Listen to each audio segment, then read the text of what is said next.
That's great. Hey, you know what? It is. It's a little loud in our green room, but that's okay. That means people are having fun. We are here today, and with us now is the author of this amazing book, Last of the Redman. I'd like to welcome Billy. Hello, Coach. Thank you, Donna. How are you? I'm doing great. This is such a fabulous, wonderful memoir. You are a walk-on, not just on any team, but on St. John's University.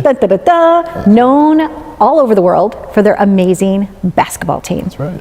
How did this come about? Obviously you wrote about it in the book, but tell us the story.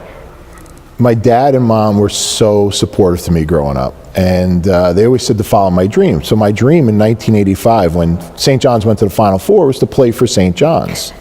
And I tried my hardest, I did my best, I worked my hardest.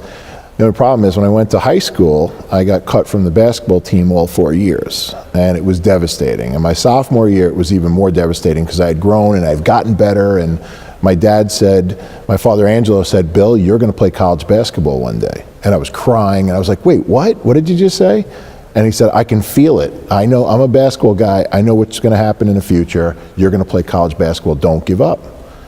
And I tried my hardest, and I worked my best. I just did everything possible to get there.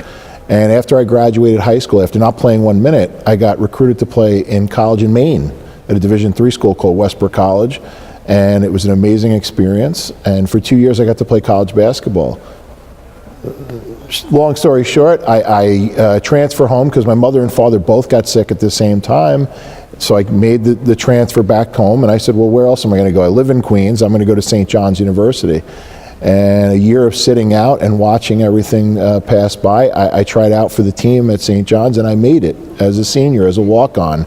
And it gives me goosebumps to think about even to this day. So. And the crowd, the thunderous crowd, I mean, playing for St. John's, Billy, is a big deal.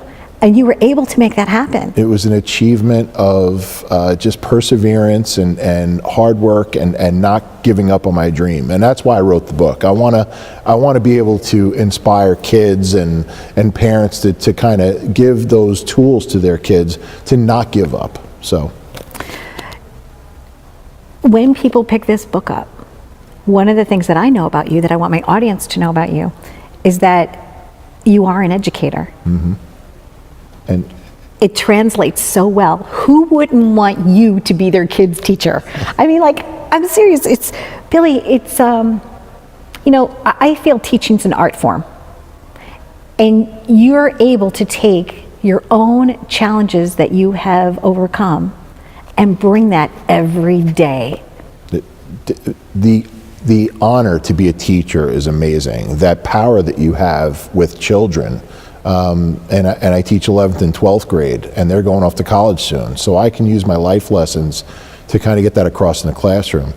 The other thing that I was able to do is able to coach basketball and coach girls softball and use those life lessons that I learned along the way, being a basketball player, you know, on the court. And the kids loved my stories. They love them. They love, you know, "Coach, how did you get to St. John's? How did you make the team?" And you know, if I do select a team and there's a kid on the team that doesn't make it, I do have a story to tell them about, you know, if you don't make the team this year, there's always next year. There's always a year after that. So don't give up on your dream. And as an educator, that's what you want. You really want to be able to make an impression on a student and help him or her along the way. And that's the beautiful thing about teaching. What's one success story that you'd like to share, either yours personally or one that you've seen for a student, something that just stands out for you right now? We have a lot of success stories. I've been very lucky to teach a lot of great kids and coach a lot of great kids. I had one young man who was a student and a player of mine at Hills West, and his name is Tobias Harris, and he's now playing for the Philadelphia 76ers. And he was almost an all-star this year, and he should have been. But this is a kid who was not a great athlete growing up, and he worked so hard to get to the NBA.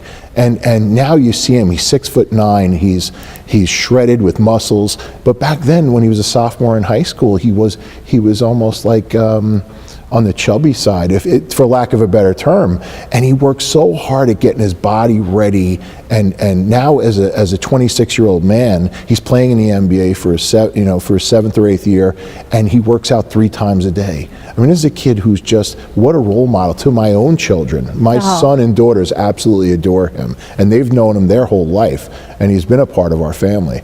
So Tobias Harris now playing in the NBA is a testament to what we've done as an organization at Half Hollow Hills, but also for him personally. What a success story. The kid is not the greatest athlete. He wasn't gifted, but he worked so hard to get to where he wanted to be. And Sounds for him, like somebody that I know. Thank you, Donna. You're welcome. I appreciate it. But you know what? It's absolutely the truth. It's like when we're able to achieve some sort of success, and we're able then to willingly, openly share that with others, I think there is no greater gift that we could give to somebody than let them learn from us. Share the challenges that we've been through, because you never know, that might just be the little inspiration that can get them to the next level. There's so many times I get students come back to me and say that, you're so right. You're so right. Just a little bit, a little bit of encouragement. And a lot of times, and I know you know this with your students, they might not have the adoring, encouraging parents that I grew up with and that you grew up with. Right. So we kind of have to be there for the entire community. So congratulations on all you're doing. Thank you. And I'm excited because my son's going to be going to your school next year. So there you go. Well, I can't wait to meet him. We're going to have so much fun. There you go. Thank you very much. Thank you, Donna. Stay tuned for more. This book isn't just for people that are enthusiastic about basketball. There's so many beautiful life chapters in here. Please take a look. Last of the Redman.